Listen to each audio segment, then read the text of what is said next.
हमने actually launches उसी तरह प्लान किए हैं जिस तरह एक फर्स्ट टाइम इन्वेस्टर का प्रोग्रेशन आइडियली होगा।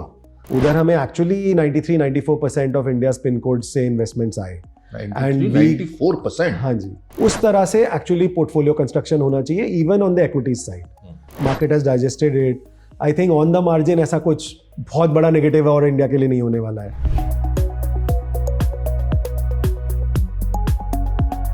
रिसेंटली जो हमने 2-3 महीने पहले फ्लेक्सी कैप फंड किया था एक्टिव इक्विटी स्पेस में, उधर हमें actually 93-94% of India pin code से इन्वेस्टमेंट्स आए 94%। हाँ जी, और around as of today around 10 lakh investors we already crossed on the retail side across all the schemes that we have, और उसमें से more around 18% are first time investors.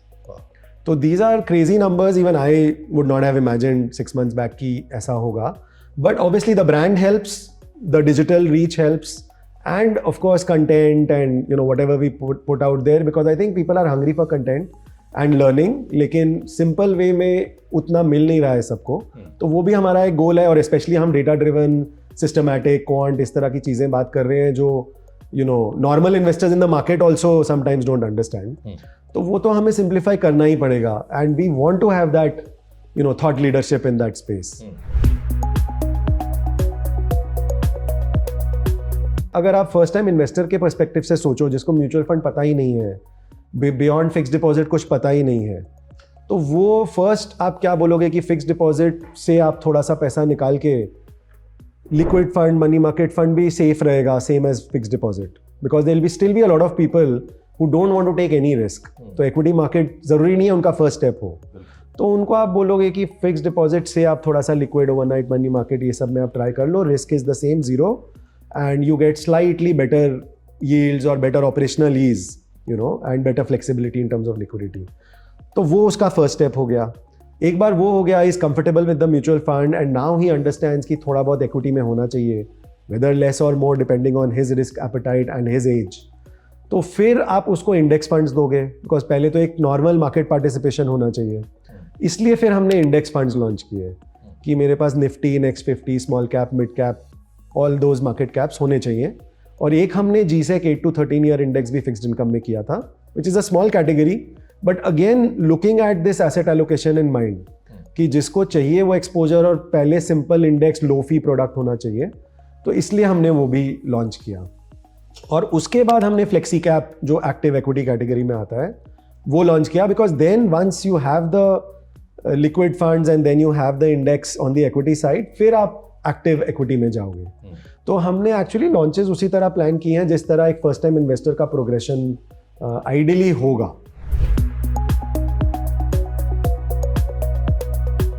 एक हो गया stock specific alpha, which is what we all focus on in India, but second level of alpha is the sector level of alpha, और third है जो factor या style जो हम बोलते हैं, जो इंडिया में उतना नहीं था, बट लास्ट 5 years में I think that pace, at least on the passive side and few handful of active funds, at least people have started to understand that. So ये 3 distinct sources of alpha होते हैं। तो again from our perspective कि हर investor के portfolio में कुछ अच्छे mutual funds होने चाहिए जो स्टॉक स्पेसिफिक अल्फा पे फोकस कर रहे हैं, कुछ जो सेक्टर लेवल अल्फा ला सकते हैं, और कुछ जो फैक्टर लेवल अल्फा ला सकते हैं। उस तरह से एक्चुअली पोर्टफोलियो कंस्ट्रक्शन होना चाहिए even on the equities side. So that is our understanding globally as well as locally, but locally this is not very well understood. तो वो हम education obviously market में करेंगे। में कौन सी कैटेगरीज आ जाती हैं?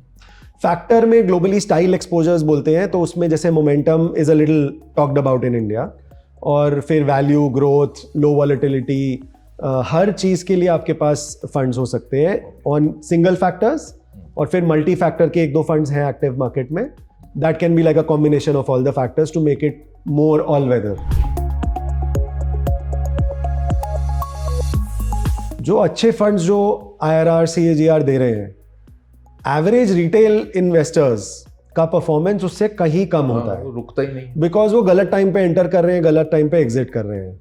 अब वो इसलिए होता है because even the best of funds, उनका जो अल्फा का वॉलेटिलिटी है, आउट परफॉर्मेंस, अंडर परफॉर्मेंस का, is typically in a discretionary fundamental traditional process very high.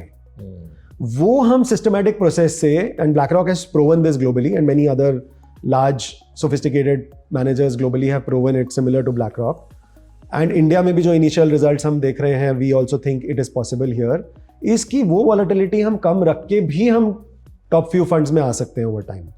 उसका फ़ायदा ये है फॉर एनी इन्वेस्टर कि अगर मैंने आपको बेंचमार्क से ज़्यादा अंडर परफॉर्मेंस दिया ही नहीं, अगर -10 -12 में गया 3-4 बार 2 साल में, तो there is a high probability कि आप एक बार आप फ्रस्ट्रेट होकर एग्जिट कर जाओगे।